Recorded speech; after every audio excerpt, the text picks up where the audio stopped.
आज हम बहुत ही इंटरेस्टिंग कहानी सुनाने जा रहे हैं। दोस्तों, एक लड़का होता है, अभिषेक नाम का लड़का जो होता है वो गोरखपुर के लिए निकलता है। दिल्ली में काम कर रहा होता है। काम करके कुछ दिन बाद उसकी बहन की शादी होती है। वो शादी अटेंड करने जा रहा होता है अपना सामान लेकर। वो ट्रेन की सीट पर, लोअर सीट पर बैठा होता है। तभी उसे अचानक ऐसी परफ्यूम की खुशबू आती जिससे वो सूंघकर महकने लगता है। अचानक उसने थोड़ी देर बाद देखता है कि एक लड़की, बहुत ज़्यादा खूबसूरत लड़की, अपने परिवार के साथ, माँ बाप के साथ और एक बहन के साथ, एक छोटा भाई भी था उसका, उसके पास आकर बोलती है कि आप यहाँ से हट जाएं, ऊपर बैठ जाइए। ये सीट पे मेरे माँ बाप जो बूढ़े हैं वो सीट पर बैठ जाएंगे, आप जाकर ऊपर लेट जाइए और मैं भी बगल वाली सीट पर ऊपर लेट जाऊंगी। तो ये सुनकर मुस्कुराने लगता है और वो लड़की उसका नाम पूजा होता है, वो भी मुस्कुराने लगती है उसको देखकर। दोस्तों, ये बहुत ही एक अच्छी घटना है। ये अभिषेक लड़का होता है वो काफ़ी स्मार्ट होता है और जो लड़की पूजा होती है वो भी दिखने में बहुत ज़्यादा सुंदर होती है। उसने जो परफ्यूम लगाई थी उसकी महक इतनी ज़्यादा थी कि पूरे जनरल डिब्बे में वो लड़का जब उसको सामने पाता है तो बहुत ही ज़्यादा खुश हो जाता है और आंखों ही आंखों में दोनों का इशारा होने लगता है। तो वो अपने माँ बाप को नीचे वाली सीट पर बैठा देती है और एक बहन को और एक छोटे से भाई को, और खुद जाकर एक ऊपर वाली सीट पर बैठ जाती है।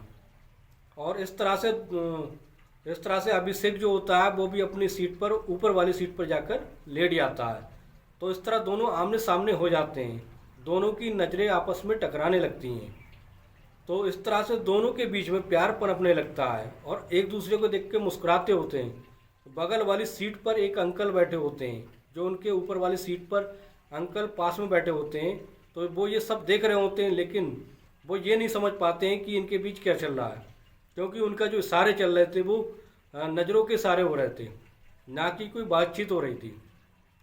तो कुछ देर बाद दोस्तों फिर वो लड़का जो होता है वो ट्रेन सीट से अपनी उतरकर बाथरूम में चला जाता है। बाथरूम में जाता है, उसके पीछे पीछे जो पूजा होती है लड़की, वो चली जाती है। तो जैसे ही जब वो पीछे पीछे जाती है तो वो बाथरूम करके बाहर ही निकलता है। जब वो देखता है कि वो पूजा उसके पास आ रही है तो अपने कदम को रोक लेता है, पीछे हो जाता है। तो वो लड़का अभिषेक जो होता है वो बाथरूम के दरवाजे पर रुक जाता है। पूजा कहती है कि आप वहाँ क्यों रुक गए? तो वो कहता है कि मैं तुम्हारे लिए यहाँ रुक गया। तो वो बोले कि तुम मेरे लिए इस ट्रेन में चढ़े थे क्या? तो वो मुस्कुरा कर कहता नहीं, ऐसी कोई बात नहीं है। बोला कि तुम मुझे इतनी ज़्यादा अच्छी लगी इसलिए मैं वहाँ रुक गया आपसे बातचीत करने के लिए। तो वो कहता है कि आप अपना नंबर दे दो। तो वो इस तरह से पूजा अपना नंबर दे देती है, मोबाइल नंबर दे देती है और इस तरह से उनकी व्हाट्सएप के जरिए चैटिंग होने लगती है। फिर वो दोनों जाके एक दूसरे की मतलब सीट पर जाकर बैठ जाते हैं, आमने सामने की सीट पर जाकर ऊपर वाली सीट पर लेट जाते हैं। इस तरह से दोनों में इशारे होने लगते हैं, व्हाट्सएप चैटिंग होने लगती है। फिर कुछ देर बाद दोस्तों शाम के 6 बज जाते हैं, तो उनके चाय पीने का टाइम हो जाता है। तो पूजा की मम्मी जो होती है वो एक केतली निकालती है, जो घर से चाय बना के लाई थी। अब चाय बना के लाई थी, 5-6 कप चाय उड़ेलती है और इस तरह से उनसे पूजा जो होती है व्हाट्सएप करके अभिषेक से पूछती है कि चाय पियोगे क्या? तो वो कहता है कि नहीं, चाय मैं यहाँ की चाय नहीं पीता, यहाँ की चाय बहुत बेकार चाय मिलती है, प्लेटफॉर्म की चाय बहुत बेकार होती है। तो पूजा की मम्मी कहती है कि इसलिए हम घर से अपनी केतली में चाय लेके आते, इसलिए। तो वो कहता है कि तो पूजा अपना 1 कप उड़ेल कर उसको चाय दे देती है। अभिषेक चाय पीने लगता है। फिर व्हाट्सएप करके पूजा कहती है कि चाय कैसी लगी? तो अभिषेक कहता है चाय बहुत अच्छी लगी मुझे। तो पूजा मुस्कुराते हुए कहती है कि इसको मैंने 1 घूंट पी लिया था। तब अभिषेक भी मुस्कुराने लगता है और कहता है कि चाय तो इसलिए ज़्यादा मिठास है चाय में जो तुमने पी कर दी है। तो दोस्तों इस तरह से दोनों में बातचीत होने लगती है। फिर आमने सामने की सीट पर जाकर लेट जाते हैं। अभिषेक और पूजा के बीच में जो चल रहा होता है, तो ये बात उसके पिताजी देख रहे होते हैं और उसके पिताजी देखकर उन्हें कुछ अटपटा महसूस होता है। तो वो अभिषेक से पूछ ही लेते हैं, बेटा कहाँ तक जाओगे? तो वो कहता है कि मुझे गोरखपुर तक जाना है। तो गोरखपुर में वो बताता है कि गोरखपुर में कहाँ जाना है। यानी फिर वो कहते हैं, उसके पापा कहते हैं पूजा के कि वहाँ से 10-11 किलोमीटर हमें भी जाना है। तो ये इतना सुनकर उन दोनों में बातचीत होने लगती है। रात ज़्यादा हो जाती है तो वे दोनों को पूजा जो होती है उसको गुड नाइट करके सो जाती है। कि बुरस निकालने के लिए अपना बैग ढूंढता है, लेकिन उसका बैग कहीं नहीं था। तो ये देखकर वो बड़ा ज़्यादा अचंभित हो जाता है, परेशान हो जाता है, उसकी आंखों में आंसू आने लगते हैं। ये बात जब सारे लोगों को पता चल जाती है तो उसके पूजा के पिता उससे कहते हैं, क्या बात है बेटा, क्यों इतना उदास हो रहे हो? तो वो कहता है, अंकल जी मैं वहाँ से अपना बैग लेकर आ रहा था, लेकिन मुझे यहाँ किसी बैग मुझे लगता है कि चोरी हो गया। तो उसके पिताजी कहते हैं कि बैग में क्या था बेटा? बोले, वो कहता है कि बैग में बहुत सारे गहने और लगभग 2 लाख का सामान होगा उसमें। वो कहता है कि मेरी बहन की शादी अभी 8-10 दिन में होने वाली है, इसलिए मैं सारा सामान लेकर वहाँ से आ रहा था। अब तो बड़ा ही दुख वाली बात है, अब क्या होगा, कौन मेरी मदद करेगा? ये सुनकर पूजा भी अचंभित हो जाती है और उससे अभिषेक से पूछने लगती हो कि निराश मत हो। तभी कुछ देर बाद जाकर पूजा के पिता वहाँ स्टेशन पर उतर कर छानबीन करते हैं। छानबीन करने के बाद जब बैग का सारा सामान कुछ नहीं मिलता है तो फिर वो अभिषेक से पूछते हैं, बेटा अगर तुम बुरा ना मानो तो मैं एक बात कहूँ कि इसमें जो सामान था वो कितने का होगा लगभग? तो वो कहता है लगभग 2 लाख से ऊपर का ही सामान था, कम का नहीं था। तो वो कहता है, उसके पिताजी कहते हैं, पूजा के पिता कहते हैं कि नहीं बेटा, ऐसी अगर हम आपकी मदद कर दें अभिषेक को।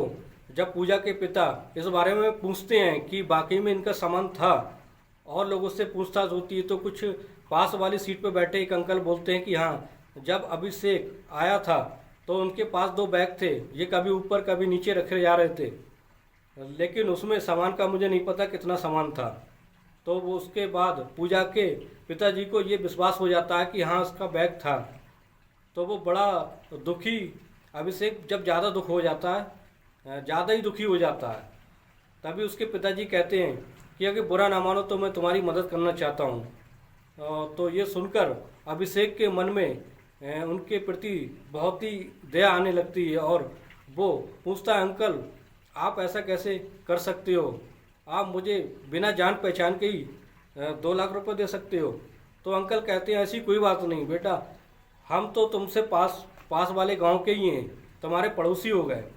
अगर बुरा ना मानो तो तुम्हारे खाते में मैं 2 लाख ट्रांसफ़र करा देता हूँ, तुम्हारी बहन की शादी भी हो जाएगी और जब तुम चाहो तो मुझे कमा कर दे देना। तो इतना कहकर अभिषेक के आंखों में आंसू आ जाते हैं और उनका अंकल का धन्यवाद करने लगता है और कुछ देर बाद वो अंकल उसके खाते में 2 लाख रुपए ट्रांसफ़र करा देते हैं। इतना कहकर वो अंकल के चरणों में गिर जाता है, यानी पूजा के पिता के चरणों में गिर जाता है और उनसे कहता है, अंकल मैं अच्छा खासा कमा लेता हूँ और मैं आपका जल्दी आपके पैसे का बंदोबस्त कर दूँगा। जैसे ही मेरी बहन की शादी हो जाएगी उसके बाद मैं जल्दी से आपका बंदोबस्त कर दूँगा। तो जब आपने मुझ पर इतना विश्वास किया है तो वो कहता है कि आपको भी मेरी बहन की शादी में पूरे परिवार समेत आना होगा। तो इतना कहकर वो गोरखपुर की स्टेशन पर उतर जाते हैं, वो अपने घर जाते हैं और अभिषेक अपने घर चला जाता है। कुछ दिन बाद उसकी बहन की शादी होती है तो पूजा अपने परिवार के साथ वहाँ पहुँचती है। तो अभिषेक बहुत ज़्यादा खुश होता है और उनकी तारीफ भी करता है। ये बात अपने माता पिता को बताता है कि जब मेरा सामान वहाँ ट्रेन में खो गया था तो इन अंकल ने मेरी मदद की थी, नहीं तो ये शादी नहीं हो पाती। तो उसके माता पिता, अभिषेक के माता पिता उनका धन्यवाद कहते हैं और इस तरह से शादी संपन्न हो जाती है और विदाई हो जाती है। और कुछ देर बाद पूजा भी बोलने लगती है ये कि पिताजी मैं इससे अभिषेक से प्यार करने लगी हूँ, ये बहुत अच्छा लड़का है, मेरी इससे शादी करा दो। तो इतना कहकर उसके पिताजी कहते हैं, हाँ इस बारे में बात करेंगे। लेकिन कुछ महीने बाद वो जो उसके पैसे जो उधार लिए थे, अभिषेक उनके पैसों को चुकता कर देता है। फिर अंकल के मन में बाकी में विश्वास हो जाता है कि हाँ ये लड़का अच्छा खासा कमाता है और लड़का भी बढ़िया है। तो इस तरह से दोनों का रिश्ता हो जाता है और शादी हो जाती है। इस तरह से पूजा और अभिषेक का मिलन हो जाता है। तो दोस्तों ये थी कहानी उनके एक ट्रेन से ज़िंदगी के सफ़र तक की कहानी।